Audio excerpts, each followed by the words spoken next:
નમસ્તે મિત્રો, કેમ છો બધા? ખૂબ જ ખુશ હશો એવી આશા કરું છું.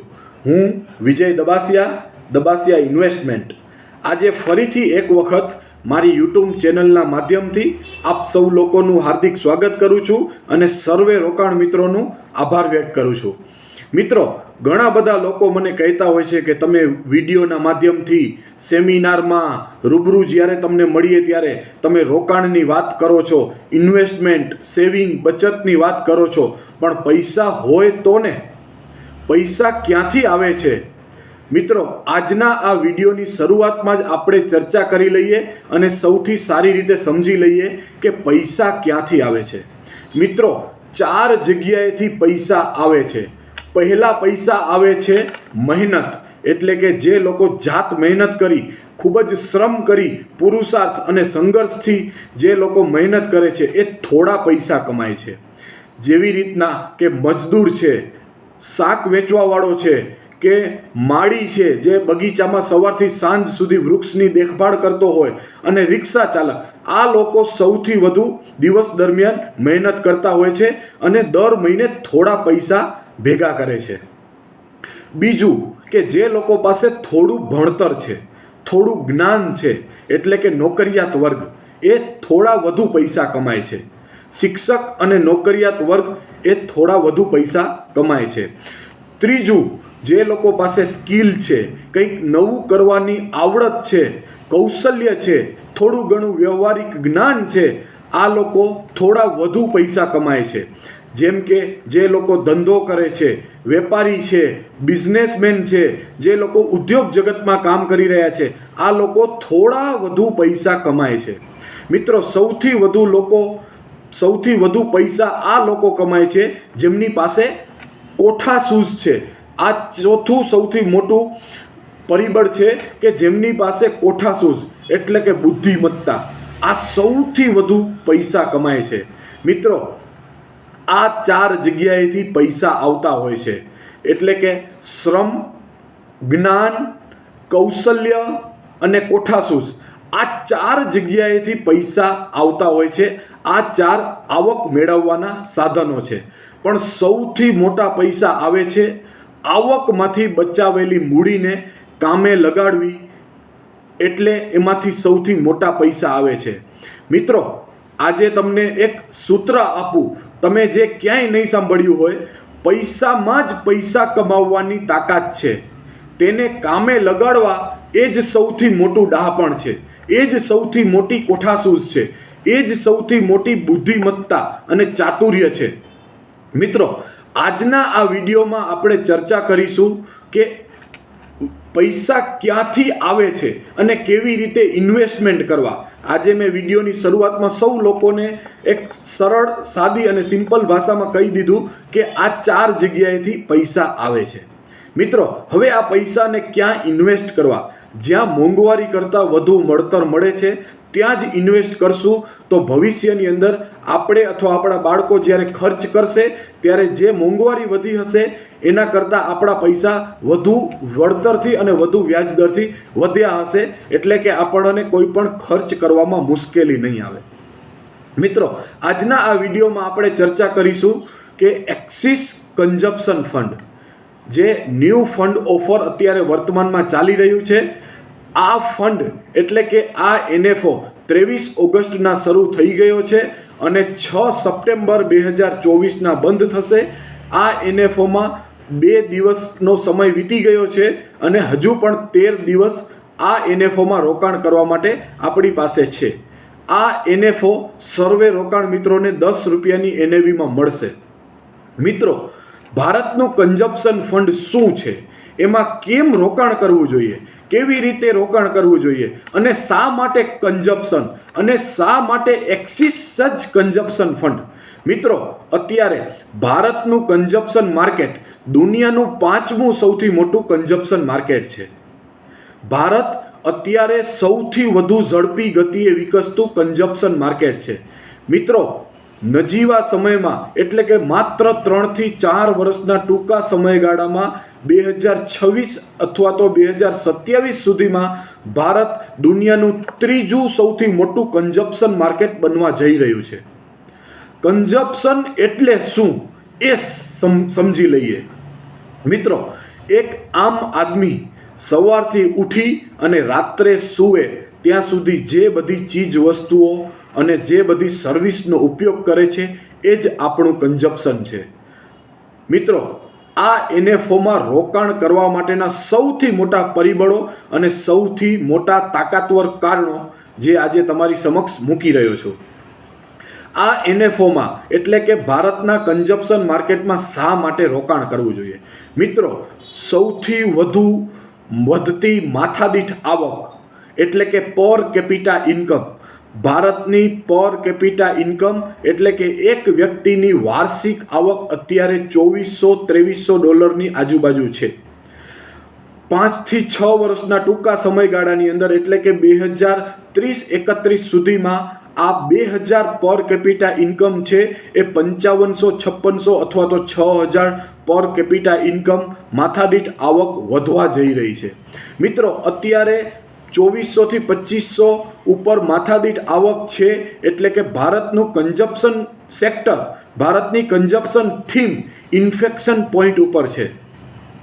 આ ઇન્ફ્લેક્શન પોઈન્ટ એટલે શું કે જે તે વખતે આજે ભારત જ્યાં ઊભું છે 2006માં ચાઇના પણ ત્યાં ઊભું હતું, એ એનો ઇન્ફ્લેક્શન પોઈન્ટ હતો અને ત્યાંથી એક બહુ મોટી કન્ઝપ્શન સેક્ટરની અંદર તેજી આવતી હોય છે. એ તેજી શા માટે આવે અને કેમ આવે આપણે એ જાણી લઈએ. મિત્રો, ભારત પાસે સૌથી વધુ યુવા વસ્તી એટલે કે ભારતની ઉંમર છે 28 વર્ષ.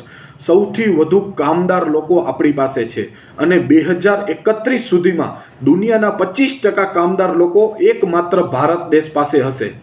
મિત્રો, દર વર્ષે 2024થી આપણે ગણતરી કરીએ તો દર વર્ષે ભારતની અંદર કામ કરવાવાળા લોકો એટલે કે વર્કિંગ પોપ્યુલેશન 1,20,00,000 પ્રતિ વર્ષ વધશે. આ સૌથી મોટું ભારતનું ડેમોગ્રાફિક ડિવિડન્ડ ફેક્ટર છે. ત્રીજું સૌથી મોટું ફેક્ટર છે પ્રીમિયમાઇઝેશન, કે ભારતના લોકો સૌથી વધુ લાઈફસ્ટાઈલ પાછળ ખર્ચ કરી રહ્યા છે. લોકોની ઉચ્ચ જીવનશૈલી તરફ લોકો વળી રહ્યા છે. આજે સૌથી વધુ પ્રીમિયમ, લક્ઝરિયસ અને બ્રાન્ડ વસ્તુ ભારતીય લોકો એક્સપેન્ડ કરી રહ્યા છે અને પોતાના આવકમાંથી અમુક હિસ્સો ખર્ચ કરી અને એક્સ્ટ્રા ઓર્ડિનરી વસ્તુઓ ખરીદી કરી રહ્યા છે.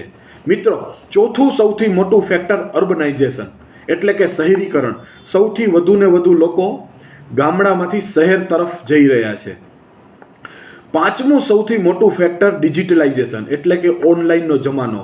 હું અને તમે સૌથી વધુ UPI ટ્રાન્ઝેક્શન, ઈ-કોમર્સ, ઓનલાઈન શોપિંગ્સ પાછળ સૌથી વધુ પૈસા ખર્ચ કરી રહ્યા છીએ.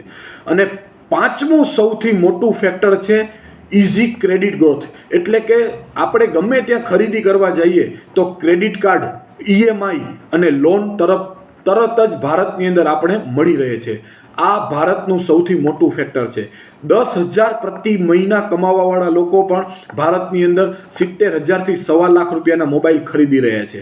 આવા લોકો જ્યાં સુધી ભારતમાં વધુ હશે ત્યાં સુધી ભારતનું કન્ઝપ્શન માર્કેટમાં સૌથી મોટી તેજી આવશે. લોકો પોતાની આવક કરતાં પણ વધુ ખર્ચ કરી રહ્યા છે અને બચત પણ દિવસે ને દિવસે લોકોની વધવા માંડી છે. એટલે પ્રીમિયમ વસ્તુઓ લોકો ખરીદી કરી રહ્યા છે. બદલાતી આહાર શૈલી. 10 વર્ષ પહેલાં આપણે ભોજનની વ્યવસ્થા ઘરમાં હતી. આજે આપણે ભોજન માટે રેસ્ટોરન્ટ, હોટલ વીકેન્ડની અંદર ખૂબ જ ઉપયોગ કરી રહ્યા છીએ. શનિવારે કે રવિવારે આપણે હોટલમાં જઈએ તો વેઇટિંગમાં બેસવું પડે છે, એટલું ટ્રાફિક જામ હોય છે. આવનારા 2, 3, 5 વર્ષની અંદર Zomato, Swiggy, ready to food, ready to eat આ કોન્સેપ્ટ ભારતની અંદર આવી રહ્યો છે. મિત્રો, બદલાતી ફેશન. આજે સૌથી વધુ લોકો લક્ઝરીઝ અને બ્રાન્ડ વસ્તુ તરફ જઈ રહ્યા છે. મિત્રો, સૌથી વધુ સુખ સુવિધાઓ પાછળ SUV કાર, સૌથી વધુ લોકો સુખ સુવિધા પાછળ ખર્ચ કરી રહ્યા છે. અત્યારે નાની કારો કરતાં SUV કારોનું વેચાણ વધી રહ્યું છે. પેટ્રોલ ડીઝલ કાર કરતાં ઇલેક્ટ્રિક હાઇબ્રિડ કારોનું વેચાણ વધી રહ્યું છે. તો આ દર્શાવે છે કે આવનારા 5, 10, 15, 25 વર્ષ સુધી ભારતનું કન્ઝપ્શન સેક્ટરમાં ક્યાંય પણ અવરોધ આવે અને કોઈ ભારતના કન્ઝપ્શન સેક્ટરને રોકી શકે એવા કોઈ જવાબદાર કારણો નથી. એથી 5 થી 10 વર્ષની અંદર કન્ઝપ્શન સેક્ટરની અંદર બહુ લાંબી અને સૌથી મોટી અને ફાસ્ટેસ્ટ તેજી આવવા જઈ રહી છે. મિત્રો, આજે આપણે વાત કરીએ તો પ્રોવિઝન સ્ટોર્સનો જમાનો ખતમ થઈ ગયો છે. હું કે તમે 5-10 વર્ષ પહેલાં કરિયાણાની દુકાને આપણે ખરીદી કરતા, એની જગ્યાએ લોકો આજે આખી લોકોની ઇકોનોમી ટ્રાન્સફર થઈ રહી છે, લોકોની જીવનશૈલી ટ્રાન્સફર થઈ રહી છે. હું કે તમે DMart, branded mall, fashion factory, આવા બધા મોલ્સનો ઉપયોગ કરી રહ્યા છીએ અને સૌથી વધુ આપણે ત્યાં ખરીદી કરી રહ્યા છીએ. E commerce, Flipkart, Amazon, Mahindra, આ બધી ઓનલાઈન પ્લેટફોર્મ ઉપર સૌથી વધુ ખરીદી થઈ રહી છે. હજુ તો ભારતની અંદર એસી, ફ્રીજ, ટીવી, વોશિંગ મશીન, લેપટોપનું ઘણું બધું પેનેટ્રેશન બાકી છે. તો જે લોકો પાસે અત્યારે ઘરમાં એસી નથી, એ આવનારા 5-10 વર્ષની અંદર એસી ખરીદશે, ફોન ખરીદશે, લેપટોપ ખરીદશે, વોશિંગ મશીન ખરીદશે, કાર ખરીદશે. તો સૌથી મોટું પેનેટ્રેશન માર્કેટ ભારતની અંદર છે. તો સૌથી વધુ ઓપોર્ચ્યુનિટી કન્ઝપ્શન સેક્ટરની અંદર ભારતમાં સમાયેલી છે. મિત્રો, ભારતીય લોકોનું એસ્પિરેશન લેવલ એટલે કે જીવનશૈલીના વિચારો ખૂબ જ ઝડપી ગતિએ વધી રહ્યા છે. એટલે કે ભારતીય લોકો સૌથી વધુ બ્રાન્ડ પાછળ ખર્ચ કરી રહ્યા છે. લોકોને નાની મોટી વસ્તુ જોઈએ છે તો એ પ્રીમિયમ ક્વોલિટીની વસ્તુઓ પાછળ સૌથી વધુ ખર્ચ કરી રહ્યા છે. મિત્રો, ડોમેસ્ટિક એર પેસેન્જર એટલે કે પ્લેનમાં ફરવાવાળા મુસાફરોની સંખ્યા ખૂબ જ ઝડપી ગતિએ વધી રહી છે. આજથી 10 વર્ષ પહેલાં જે રેલવે સ્ટેશનો પર ટ્રાફિક જામ હતો, એનાથી વધુ ટ્રાફિક જામ આજે એરપોર્ટ પર જોવા મળી રહ્યો છે.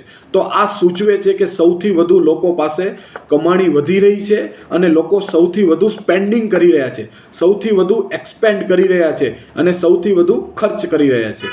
મિત્રો, ભારતમાં ગયા વર્ષે માત્ર એક જ વર્ષમાં એટલે કે 2023માં 1 કરોડ એપલના ફોન ખરીદાયા છે, જે રેકોર્ડ બ્રેક ઇતિહાસ છે.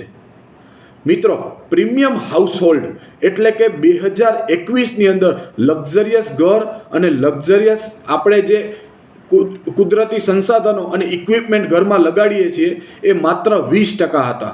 એટલે કે 2023માં ગયા વર્ષે એ 20%માંથી 37% થયું છે. એટલે કે પ્રીમિયમ હાઉસહોલ્ડ છેલ્લા 3 વર્ષની અંદર ડબલ થયું છે.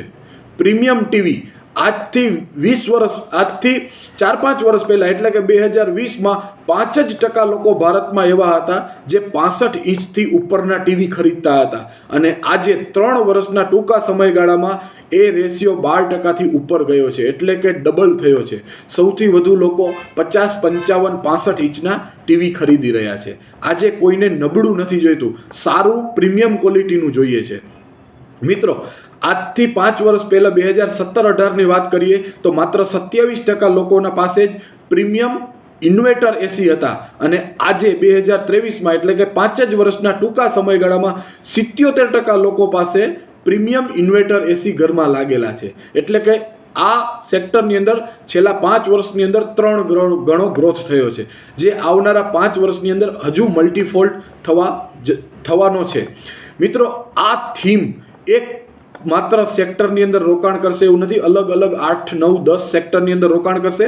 ફૂલ્લી ડાયવર્સિફિકેશન સેક્ટરનું આ થીમ છે. 200 થી 300 કંપનીનું માર્કેટ કેપ છે, 200 થી 300 કંપનીનું યુનિવર્સ છે. આ થીમમાં FMCG, automobile, auto component, consumer services, consumer durable, telecom services, health, power અને રિયલ્ટી આવા 8 થી 10 અલગ અલગ સેક્ટરનો સમાવેશ થશે. એટલે કે આ ફંડ ફૂલી ડાયવર્સિફાઈ હશે. બીજું કે અત્યારે લોઅર મિડલ ક્લાસ લોકો એટલે કે લોઅર મિડલ ક્લાસ પરિવારોની સંખ્યા ઘટી રહી છે અને આ જ બધા લોકો અપર મિડલ ક્લાસ ફેમિલીની અંદર જઈ રહ્યા છે અને રીચ ઇન્કમ ક્લાસ લોકોની સંખ્યા ખૂબ જ ઝડપી ગતિએ વધી રહી છે. અત્યારે આ ફંડમાં રોકાણ કરવા માટેનું એક કારણ છે કે વર્ષમાં સૌથી વધુ જે તહેવારો આવે છે એ આવનારા 3-4 મહિનાની અંદર આવવા જઈ રહ્યા છે. રક્ષાબંધન હમણાં જ ગઈ, સૌથી વધુ લોકોએ પોતાના નવા બિઝનેસની શરૂઆત કરી. જન્માષ્ટમી, 2-3 મહિના રહીને દશેરા, દિવાળી, બેસતું વર્ષ, ધનતેરસ, ભાઈબીજ, આ બધા તહેવારોમાં સૌથી વધુ લોકો ખર્ચ કરશે ઘરને ડેકોરેટ કરવા માટે, પોતાના નવા એપલ આઈફોન લેવા ખરીદી કરવા માટે. સૌથી વધુ લોકો પોતાના નવા બિઝનેસની શરૂઆત કરશે. સૌથી વધુ લોકો એવા હશે કે જે પોતાના પ્રાઇવેટ વ્હીકલ, 2 વ્હીલર અથવા 4 વ્હીલર ચેન્જ કરશે અને ઘરમાં ઇલેક્ટ્રિક વ્હીકલનો સમાવેશ કરશે. તો સૌથી વધુ આ બધી વસ્તુઓના સેલ્સ આવનારા 5-6 મહિનાની અંદર તહેવારોની સિઝનમાં ખૂબ જ વધવાના છે. મિત્રો, સૌથી વધુ એક અગત્યનું ફેક્ટર એ છે કે આ સેક્ટર જે છે, ભારતનું કન્ઝપ્શન માર્કેટ એ ડાઉનસાઇડ પ્રોટેક્શન છે. છેલ્લા 40 વર્ષમાં 2008માં જે મંદી આવી અને 2020માં જે કોવિડ આવ્યો, એમાં સૌથી વધુ મંદીની અંદર, એટલે કે જ્યારે માર્કેટ પડે છે ત્યારે આ સેક્ટર ડાઉનસાઇડ પ્રોટેક્શન હોય છે. 2008માં ગ્લોબલ ફાઇનાન્શિયલ ક્રાઇસિસ થયો ત્યારે નિફ્ટી 500 એટલે કે ભારતની સૌથી મોટી 500 કંપની 64% નીચે આવી અને એની સામે નિફ્ટી કન્ઝપ્શન ઇન્ડેક્સ 52% નીચે આવ્યો. એટલે 10-11%નું ડાઉનસાઇડ પ્રોટેક્શન એ મંદીમાં જોવા મળ્યું. બીજું કે 3-4 વર્ષ પહેલાં, 5 વર્ષ પહેલાં કોવિડ આવ્યો ત્યારે કોવિડમાં નિફ્ટી 500 38% જેટલી ઇન્ડેક્સમાં ગિરાવટ આવી અને આ સેક્ટરની અંદર એટલે કે નિફ્ટી કન્ઝપ્શનની અંદર માત્ર 32%ની ગિરાવટ આવી. 6-7% ઓછું આ સેક્ટર પડ્યું, ઓછું આ સેક્ટરની અંદર બજાર નીચું ગયું, છતાં પણ આ સેક્ટરે ડાઉનસાઇડ પ્રોટેક્શન રાખી. તો આ એક એનો મેઇન એડવાન્ટેજ છે અને અહીંયાથી સૌથી વધુ લોકો ડિસ્ક્રેશનરી સ્પેન્ડ કરી રહ્યા છે. ટ્રેન ટ્રાવેલ્સમાંથી એર ટ્રાવેલ્સ તરફ જઈ રહ્યા છે, પેટ્રોલ ડીઝલ વ્હીકલમાંથી ઈવી વ્હીકલ તરફ જઈ રહ્યા છે અને સૌથી વધુ લોકો નાની નાની વસ્તુઓમાં આપણે સર્વે કરીએ તો 10 વર્ષ પહેલાં ડિટર્જન્ટ પાવડર કપડાં ધોવા માટે જે વપરાતો હતો એની જગ્યાએ અત્યારે આખો કોન્સેપ્ટ ચેન્જ થઈ ગયો. સૌથી મોટું રિવોલ્યુશન આવ્યું કે લિક્વિડ ડિટર્જન્ટ સૌથી વધુ સેલ થઈ રહ્યા છે. સૌથી વધુ લોકો કપડાંને ધોવા માટે લિક્વિડ ડિટર્જન્ટ વાપરી રહ્યા છે. નાહવા માટે 5-10 વર્ષ પહેલાં સોલિડ સોપ વપરાતો હતો, એની જગ્યાએ અત્યારે લિક્વિડ સોપ સૌથી વધુ લોકો ઇસ્તેમાલ કરી રહ્યા છે, ઉપયોગ કરી રહ્યા છે. અને આજથી 10 વર્ષ પહેલાં મોટા પરિવારો ભારતની અંદર હતા, એ હવે ન્યુક્લિયર ફેમિલી તરફ થયા છે. એટલે ન્યુક્લિયરાઇઝેશન આ કન્ઝપ્શન સેક્ટરને વધારવા માટે મૂળભૂત મહત્વનું કારણ છે કે 2008માં 34% લોકો એવા હતા કે જે ન્યુક્લિયર ફેમિલીમાં હતા, એની જગ્યાએ આજે માત્ર 15 વર્ષ બાદ એટલે કે 2023માં એ 34% વાળા લોકો 50% લોકો એવા થઈ ગયા છે. નાનું કુટુંબ સુખી કુટુંબ, આ સૂત્રને લોકો અપનાવી રહ્યા છે. નાનું કુટુંબ એટલે કે સૌથી વધુ ઘર બની રહ્યા છે. આ જ ઘરની અંદર ટીવી, એસી, વોશિંગ મશીન, કાર, આ બધા ઇલેક્ટ્રિક ગેજેટ્સ સૌથી વધુ વધી રહ્યા છે. ફેમિલી નાની થવા માંડી એટલે કે ઘર વધુ થાય છે. ફેમિલીની અંદર 2-3 ભાઈ હોય તો એ પોતાના નવા ઘર બનાવે છે. સૌથી વધુ ઇલેક્ટ્રિક ઘર બનાવવા સમયે સૌથી વધુ આ સંસાધનો ઉપકરણો ખરીદે છે તો સૌથી વધુ આ વસ્તુનું સેલ થાય છે.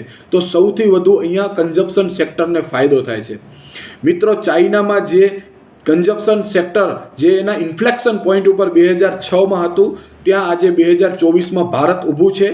આ સેક્ટરની અંદર જે છેલ્લા 40 વર્ષમાં તેજી નથી આવી, એ તેજી એક અને માત્ર એક કારણથી આવશે કે ભારતની પર કેપિટા ઇન્કમ $2500-2600 માત્ર 5-6 વર્ષની અંદર $5400-5500 અને $6000 તરફ જવા માંડી રહી છે.